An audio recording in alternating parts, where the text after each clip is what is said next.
यद्यपि लोग जीवन में सत्य का प्रयोग कम करते हैं, सिर्फ दिगंबर मुनिराज ही सत्य महाव्रती होते हैं, इसलिए उनके जीवन में ही 10 धर्म आते हैं। श्रावक थोड़ा बहुत कुछ अंश में ही सत्य का पालन कर पाता है, क्योंकि वह व्यापार करता है और भी अन्य कार्य करता है, तो सत्य तो उसके जीवन में प्रवेश हो ही नहीं पाता है। एक व्यक्ति था जो मुनि महाराज के पास जाता है और निवेदन करता है कि मुझे कोई नियम दे दो। तो उन्होंने कहा क्या करते हो? मुनिराज ने उससे पूछा, बोला चोरी करता हूँ। तो बोले चोरी छोड़ दो। तो बोले चोरी नहीं छूट सकती हमसे, चोरी करना हम छोड़ नहीं सकते। तो फिर तो ऐसा करो कि सत्य बोलना। क्या करना? सत्य बोलना। उसने कहा ये नियम हम ले सकते हैं। वह राजा के यहाँ जा रहा है। लोग, जो रात का समय था, पूछते हैं कि कहाँ जा रहे हो? उसको रोकने लगते हैं। कहता चोरी करने जा रहे हैं। जो पहरेदार वगैरह रहते वो आश्चर्यचकित होकर समझते हैं कि ये मजाक में बोल रहा है, और वो उससे कुछ नहीं बोलते हैं कि जाओ, और वो चला जाता है। फिर राजा के यहाँ एक सफ़ेद रंग का घोड़ा रहता है, और वह घोड़ा छोड़कर वापस आ रहा था, तो लोग रोकते हैं उसको। तो कहते हम घोड़ा चुरा कर ले जा रहे हैं। और वो जो पहरेदार वगैरह और भी थे जो, तो वो कहते हैं कि ये मजाक में बोल रहा है। और वह घोड़ा लेकर चला जाता है जंगल में और बांध देता है और सो जाता है। प्रातःकाल होती है तो सभी ढूंढते हैं घोड़ा कहाँ गया। तो जब खोजबीन की जाती है तो याद आता है कि रात में जो व्यक्ति आया था वो बोल रहा था, लेकिन अपन को विश्वास नहीं हुआ था। और आगे अपन चर्चा करते हैं कि सत्य क्या कहलाता है। कि व्यक्ति बोलते हैं ना, यद्यपि सत्यम लोक विरुद्धम। ऐसा सत्य भी नहीं बोलना कि जिससे किसी का घात हो। वो उदाहरण आता है ना कि साधु के पास एक शिकारी गया कि बताओ ये पक्षी जिंदा है कि मरण हो गया इसका। तो साधु क्या बोलते हैं कि हाँ, ये तो मरण हो गया इसका। तो वो छोड़ देता है, तो उसके प्राण बच जाते हैं पक्षी के। तो साधु ने सोचा कि अगर हम ये बोल रहे हैं कि ये जिंदा है तो ये क्या करेगा? मार देगा। तो किसी के हित में अगर असत्य भी बोला जाता है, वो सत्य की श्रेणी में आ जाता है, किसी के प्राण बच रहे हैं या लाभ हो रहा है, तो कई बार सत्य और असत्य में हम लोग अंतर ही नहीं घटित कर पाते हैं कि किस प्रकार से हम घटित करें। तो पहले तो अपन असत्य से हानि समझते हैं कि असत्य बोलने से क्या क्या हानि होती है। जब तक आप किसी के बारे में ये नहीं समझ पाएंगे कि ये क्या सही है क्या गलत है, तब तक आप वो ग्रहण भी नहीं कर पाएंगे और उससे मुक्त भी नहीं हो पाएंगे।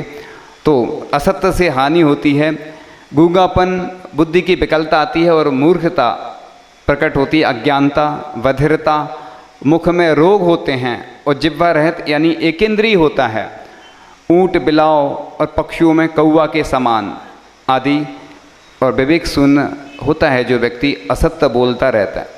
मोबाइल में तो सबसे ज़्यादा झूठ आजकल बोला जाता है। लोग खड़े रहते हैं पास में और बोलते हैं कहाँ से बोल रहे, बोले यहाँ से बोल रहे। लोग सोचते कोई सुन नहीं रहा है, लेकिन टेक्नोलॉजी भी बढ़ती जा रही है और सब कुछ आजकल आने लगा है। फिर भी लेकिन ये कितनी भी टेक्नोलॉजी बढ़ जाएगी, ये तो हमें विश्वास है कि जो झूठ बोलने वाले हैं ना, उनसे कोई नहीं आगे बढ़ पाएगा।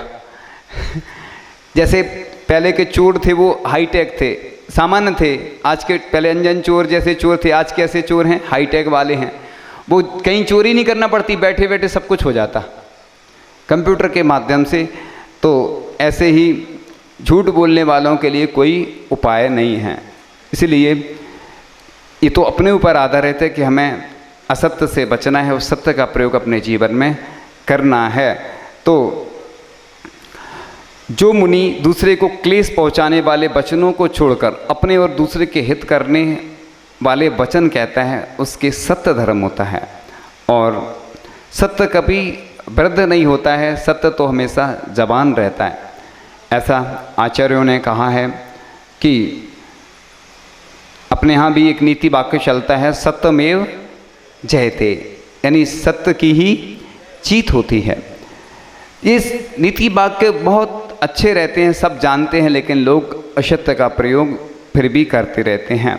किसी ने कहा है कि न्याय से बढ़कर कोई रक्षक नहीं और विचार से बढ़कर कोई राजा नहीं, पदार्थ से बढ़कर कोई खड्ग नहीं और सत्य से बढ़कर कोई सत्य नहीं, क्योंकि सत्य ईश्वर की आत्मा है और प्रकाश उसका शरीर है।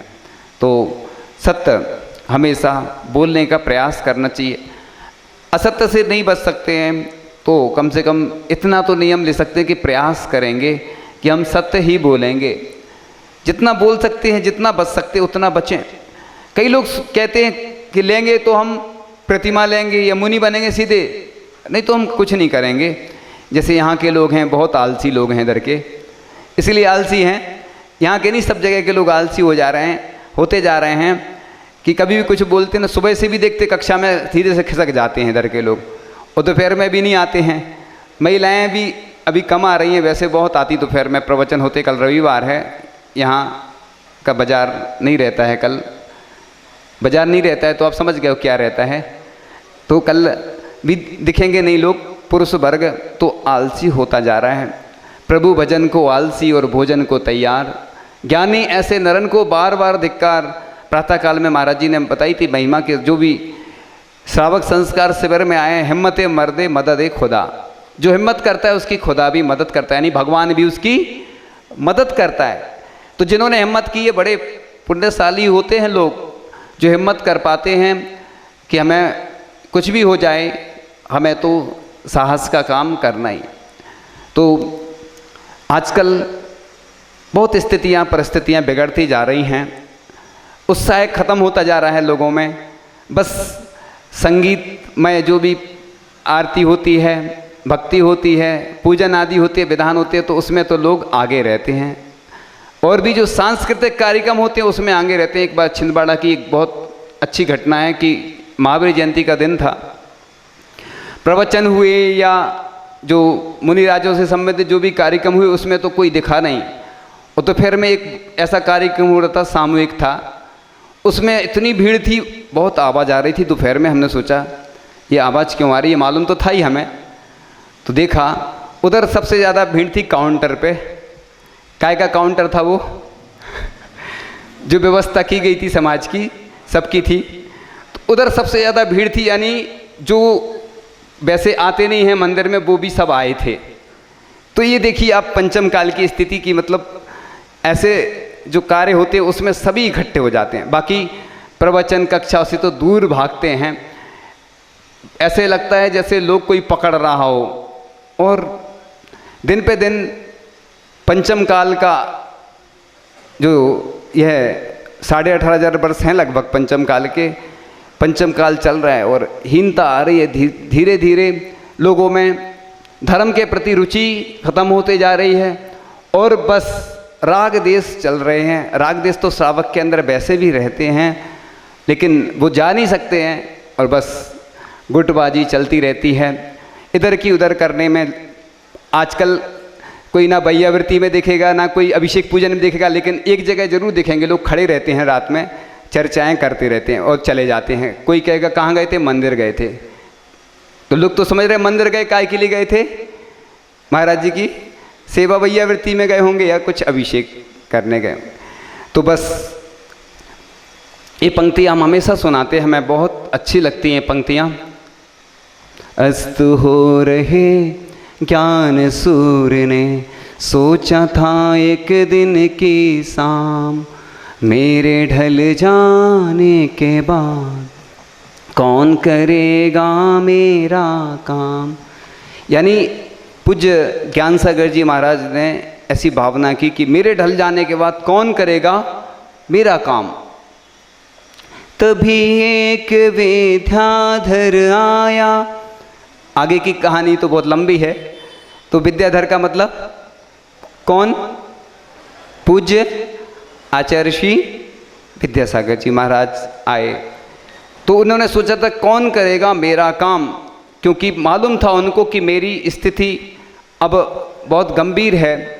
अब मेरा शरीर भी बस छूटने वाला है और लगभग 80 वर्ष की उम्र के आसपास जो भी लगभग हो चुकी थी उस समय। और उन्होंने कहा कि अब कौन करेगा मेरा काम। ऐसे ही हमारी जैन धर्म की स्थिति अब बहुत खराब होने वाली है। इस दीपक में घी कौन डालेगा, कौन जलाएगा? क्योंकि सभी लोग बस अपना अपना स्वार्थ देख रहे हैं। लोगों को मंदिर से भागने की पड़ती है, बस अभिषेक कलसा ढारो रे और भागो रे। बस लोगों का यही रहता, कलसा ढारा और जल्दी पड़ती भागने की। कहाँ जाना पड़ता है मालूम नहीं। ये बात तो सही है कि मंदिर में तो नहीं रह सकते दिन भर, आजीविका का भी साधन देखना है। लेकिन बरसों बाद भी चतुर्मास मिलता है कई जगह, तो भी लाभ नहीं ले पाते हैं। लेकिन आज सत्य का दिन है, तो हमने कहा कि सत्य तो बोलना ही पड़ेगा ना, क्योंकि सत्य से तो डरना नहीं अपन को। जो है वो कड़वा सच होता ना, जो वो कड़वी दवाई क्या करती है, कभी कभी रोग ठीक कर देती है। और यहाँ करेली वाले क्या है, बहुत दोनों से गुड़ बना रहे और खा भी रहे हैं, तो इधर मीठे खाने की आदत पड़ गई। तो ये मीठा खा खा के इधर इनको अब शुगर हो गई है। शुगर हो गई है तो इनको अब कड़वी दवाई ही देना पड़ेगी। अब करेला वालों को करेला देना पड़ेगा, करेली वालों को क्या देना पड़ेगा? करेला देना पड़ेगा, तब ये ठीक हो पाएंगे। क्योंकि गुड़ खाते खाते बहुत दिन हो गए हैं, अब तो इनको करेला ही देना पड़ेगा जब इनकी चिकित्सा हो पाएगी। तो करेली वालों को अकेला नहीं बोल रहे हैं हम, तो पूरे भारत के लोगों को बोल रहे हैं, क्योंकि जहाँ जहाँ से भी जो लोग आए हैं वो सुन रहे हैं और सभी के लिए बोला जा रहा है। क्योंकि पर्युषण पर्व सिर्फ यहाँ वाले नहीं सुन रहे हैं कि अकेले यहीं के लोग हैं, पूरे सब जगह के लोग हैं। अब हमें क्या करना है, तो बड़े उत्साह की आवश्यकता है। युवाओं में तो बड़ा उत्साह होता है, युवा लोग कर नहीं सकते हैं काम, और जिनको समाज सौंपती है कि आपको काम करना, वो भी नहीं करते हैं, तो कौन करेगा मेरा काम? अब बताओ। जिन शासन की प्रभावना और देवशास गुरु पंच परमेष्टि किसके भरोसे रहेंगे? स्थिति बहुत खराब होती जा रही है दिन पे दिन, और पंचम काल चल रहा है। धीरे धीरे हीनता आनी है। आप ऐसा नहीं सोचना कि बहुत अच्छा होने वाला है, इससे भी बुरी स्थिति आगे होने वाली है। अब तो आगे चलकर हर चीज़ किराए पे होना है। पूजन करने वाले किराए पे मिलेंगे, आहार दान वाले किराए पे मिलेंगे, अभिषेक करने वाले तो आज भी कई जगह करते ही हैं किराए वाले। आप वो समझते हैं कौन करता है किराए पे। और पूजन, अभिषेक, विधान सब कुछ अब ऑनलाइन होगा। लोग ऑर्डर कर देंगे, बस राशि जमा करवा देंगे आपके क्या बोलते, आपके निमित्त से या आपके नाम से, हाँ हो जाएगी पूजन, लेकिन उससे पुण्य का अर्जन नहीं होगा। इसलिए हमें सतर्क और सावधान होने की आवश्यकता है, उत्साह दिखाने की आवश्यकता है। क्योंकि अगर हमारे जैन धर्म की स्थिति यही रही, इधर मंदिर की योजना तो बन गई है, लेकिन 1000 वर्ष तक के लिए हम जो मंदिर बना रहे हैं, पाषाण का विशाल जिनालय, जिसके लिए आचार्य श्री ने चतुर्मास दिया है, आशीर्वाद दिया है, प्रेरणा दी है, मार्गदर्शन दिया है और सानिध्य भी दिया है। और पूजन करने वाले नहीं होंगे, अभिषेक नहीं करने वाले होंगे, तो मंदिर बनाने से क्या फ़ायदा? पूज्य महाराज जी हमेशा बोलते हैं कि जब भी प्राण प्रतिष्ठा होती है प्रतिमाओं की, तो बोलते हैं कि ये प्रतिमा उठा ले जाओ अपने घर, क्योंकि अभी तो भगवान नहीं बने हैं, पहले पूजन का नियम लो। कई लोग आते हैं, प्रश्न पूछते हैं कि महाराज जी क्या पूजन का नियम जरूरी है? हम बोलते जरूरी तो नहीं है, लेकिन जो प्रतिमा रखवाता है तो प्रतिमा कोई खिलौना थोड़ी है। अरे भगवान की पूजन हमेशा करते रहोगे तो पुण्य का अर्जन होता रहेगा। लेकिन इसीलिए तो पंचायती मंदिर बनाए जाते हैं कि जिसमें हमेशा सबकी प्रतिमाएं रहें, सबके भाव जुड़े रहें कि हमारी वेदी नहीं है, हमारा शिखर नहीं है। दान देने वाला देता है, श्रावक संस्कार शिविर लगा है तो एक व्यक्ति से नहीं लगा, ये सबकी भावनाएं जुड़ी हैं। किसी ने तन, किसी ने मन, किसी ने धन दिया है। एक कोई कहने लगे कि हमने किया, तो तो अपने यहाँ जैन धर्म की विशेषता है कि सबका द्रव्य लगता है, तन मन धन से सब लोग सहयोग करते हैं। ऐसे ही ये मंदिर बनेगा, लेकिन अभिषेक पूजन करने वाले नहीं रहेंगे, मंदिर में सेवा करने वाले नहीं रहेंगे, तो मंदिर बनाने से कोई फ़ायदा नहीं। और ये तो पक्का है कि मंदिर तो इतना विशाल बनना है, जो भी देखेगा वो कहेगा बाद में। अभी करेली वालों को थोड़ा सा भरोसा सा नहीं हो रहा है कि बनेगा कि नहीं बनेगा। हमने तो पहले ही बोला था, जब शुरुआत में आए थे इन लोगों ने कुछ नहीं बोला था, कुछ लोगों की भावना बन रही थी, कुछ की नहीं बन रही थी। हमने कहा था मंदिर जरूर बनेगा। और आचार्य जी के पास जब ये लोग गए और आचार्य जी का आशीर्वाद मिला तो कह रहे थे महाराज जी इतने वर्षों में आज तक नहीं मिला। तो हमने कहा तुम लोग जानते नहीं हो स्कीम आचार्य जी को खुश करने की। आचार्य जी तो आप जो भी अच्छे कार्य करोगे हमेशा खुश होते हैं। लोग कहते हैं कि आचार्य जी खुश नहीं होते हैं। आपको पूछना है तो गौरझामर वालों से पूछना, आपको पूछना है देवरी वालों से पूछना, आपको पूछना है मंडला वालों से पूछना, छपारा वालों से पूछना, और भी कई स्थानों के लोग हैं।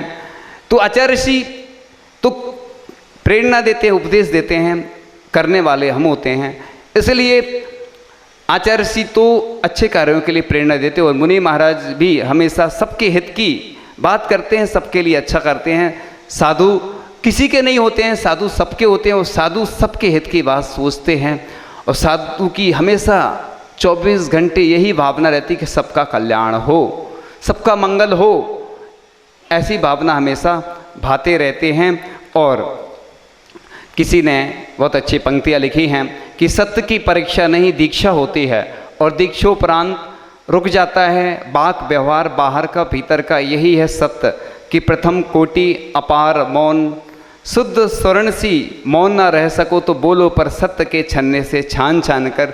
यही है सत्य की द्वितीय कोटि रजसी, इतने पर भी सब्र ना हो तो बोलो सबको हंसा हंसा कर। हित मित प्रिय सत्य तुला पर तौल तौल कर, मधुर मिश्री सी घोल घोल कर सदा परोपकार में। यही है सत्य की तृतीय कोटि। ताम्रपत्र सी यदि अफी ना माने मन तो बोलो धर्मयुक्त कर्तव्य निष्ठ वचन परमार्थ कर। जो है सत्य की चतुर्थ कोटि पीतल पात्र सी। तो आचार्य महाराज कहा करते हैं कि किसी ने प्रश्न किया कि कहाँ लिखा है कि दिन में बोलना चाहिए, रात में नहीं बोलना चाहिए, और दिन में बोलना चाहिए, दिन रात में नहीं बोलना चाहिए, ऐसा कहाँ लिखा है? तो आचार्य श्री बोलते हैं कि ये कहाँ लिखा है कि दिन में भी बोलना चाहिए। तो दिन में भी बोलने का कहीं लिखा नहीं है, लेकिन हित मित प्रिय वचन बोलने का लिखा है, भाषा समिति से बोलने को लिखा है। जब भी बोलें तो वचन ऐसे बोलें जो सबके लिए हित मित और प्रिय वचन हों।